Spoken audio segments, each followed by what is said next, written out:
Protesters live in London.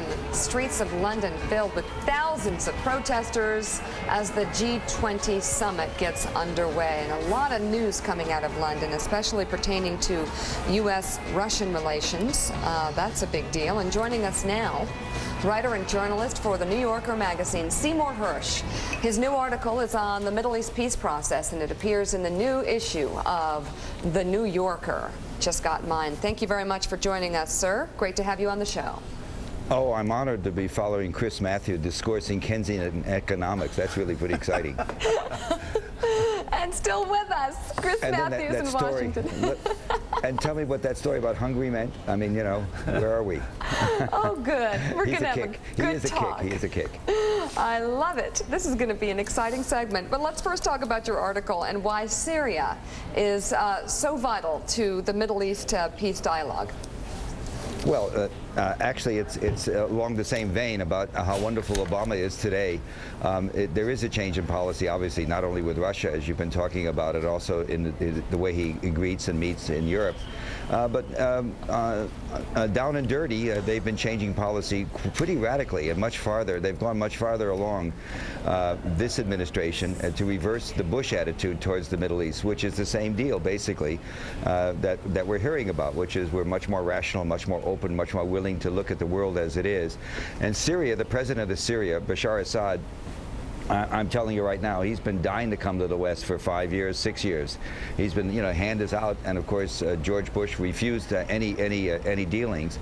The deal is, it's really very simple. Syria wants to get the Golan Heights back. That was land taken by the Israelis in the 1967 war, and the law of war usually is, always is, that you have to return land taken in war. But the Israelis did not. So here's a chance for Syria to get something back, also to join the West and get economic benefits from that.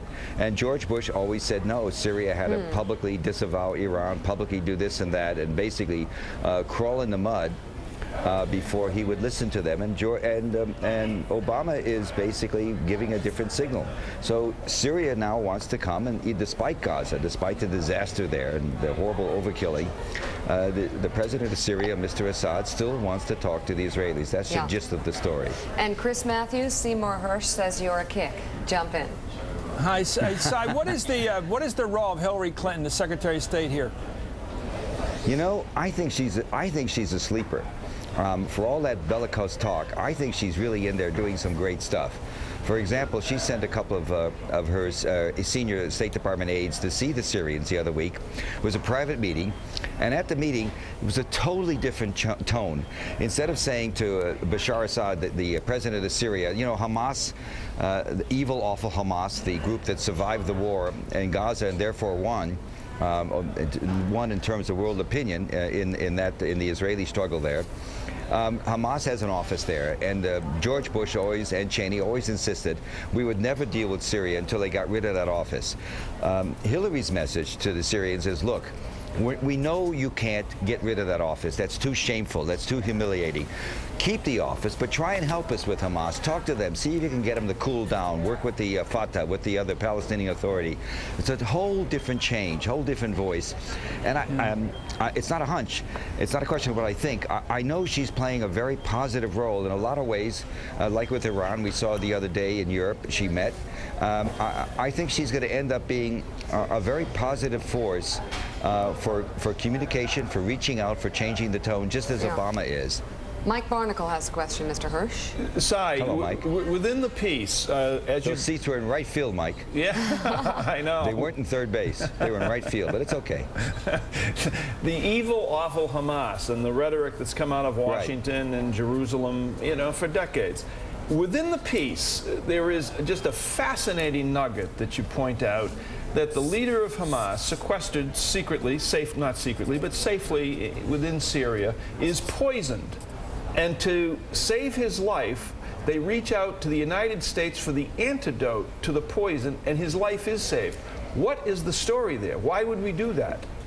Well, the Israelis tried to assassinate him with poison about 12 years ago when he was in Jordan. They stuck him in the ear with a poison, I think it was the ear, somewhere high up in the body, and he was near death. And the two Mossad, the secret agents of the Israeli security service, were stopped by cops in Jordan, traffic cops, and they were carrying Canadian passports and apparently didn't speak very good Canuck talk. And so they were arrested, and the whole scam was unraveled. It was very embarrassing. Bibi then, Netanyahu, was the prime minister. He refused to save the guy's life. It was an embarrassment. It was all over the press then. Memories are short.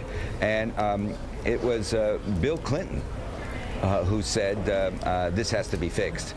And Clinton ordered our station chief in Amman, a wonderful guy, to go in, and through that connection we got an antidote to Khalid Mashal, and his life was saved.